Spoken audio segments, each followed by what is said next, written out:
consistently low present supply, low future supply. So you don't want an area where there can be a lot of supply in the future, because what happens then is supply and demand is your biggest, should I say, promoter and your biggest enemy of capital growth. So if you have very high supply, or it might not even be now, it might be low supply now, but very high future supply, it's going to affect your capital growth for your asset you're buying.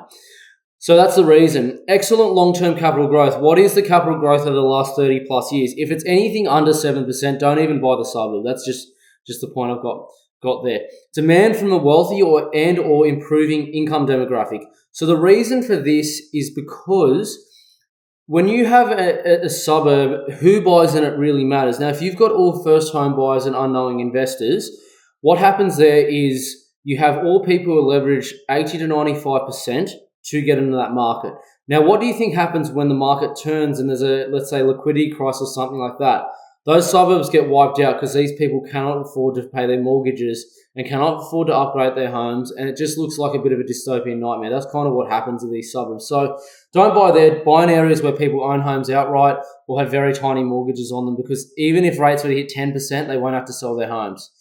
Distance to CBDs and water / lifestyle triangle. So these all become a part because in Melbourne, it's very much so an urban city. So if you've got a good lifestyle triangle, the time it takes to go from school to work to lifestyle locations and back home, if that's short, you're doing pretty well, and people will not want to sell their homes. The CBD's one, village centres, you could probably add that to another, and the water. They're all good examples of things. So in those locations that are in good proximity to all of those things, generally have a good lifestyle triangle. Excellent existing facility infrastructure. So I'm not talking about people who say, oh, there's a new Coles being built in Melbourne or some bullcrap like that. I'm talking about excellent infrastructure that's already there. I'm talking about hospitals. I'm talking about good schools. I'm talking about good long-term roads. I'm talking about good transport, like good trains, buses running through there. I'm talking not only about that, but also specialist care. Like if you live in the new estates, there's nothing there. Like you have to drive like half an hour to even see a physio or chiro. They're just crap. So that's what you need in good suburbs as well. One that a lot of people miss. It's actually probably a last two. It's a strong equity value in the suburb and the presence of many long-term residents. They're intertwined, both of these two, and the reason for that is because equity value in existing suburbs is generally very strong, because if the suburb's 30 plus years old, what will happen is there'll be a number of people that have owned it for 30 plus years, therefore own their properties completely outright.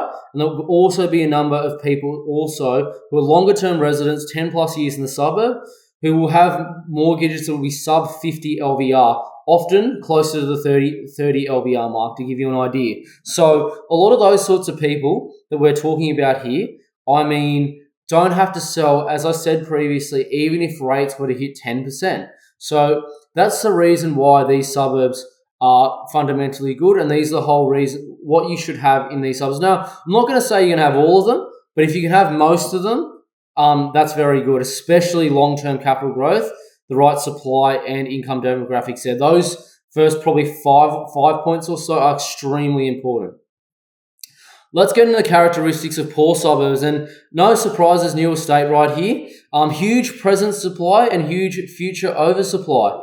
So if you've got, a present, new estate going up, there's often land being developed there. People who haven't even actually settled on houses, people who are about to build them. A lot of supply coming on the market, and they're often surrounded by farmland like this. So what are you going to do when the next farm gets a 400 lot subdivision come up or something like that? So I don't think I need to explain that anymore. It's just the enemy of capital growth.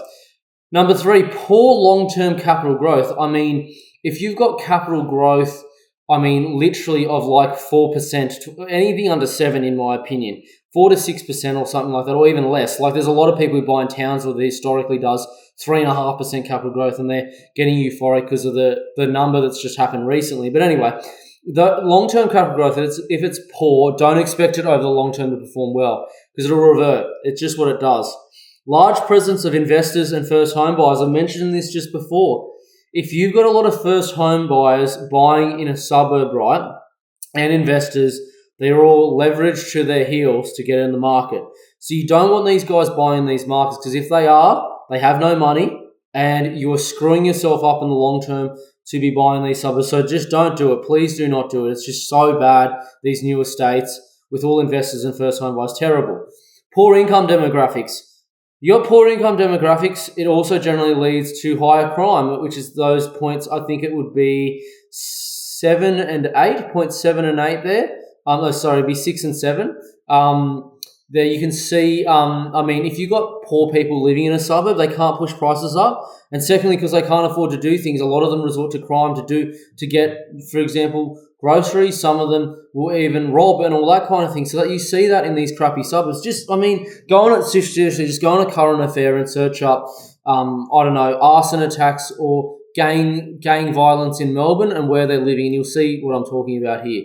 Poor lifestyle triangle. Now, look, a lot of these suburbs that have poor characteristics aren't anywhere close to the city, not close to the water, not close to village centres, and you have to drive half an hour to even get to something that's worthwhile being at. So, they're not really good for that. No one wants to live there.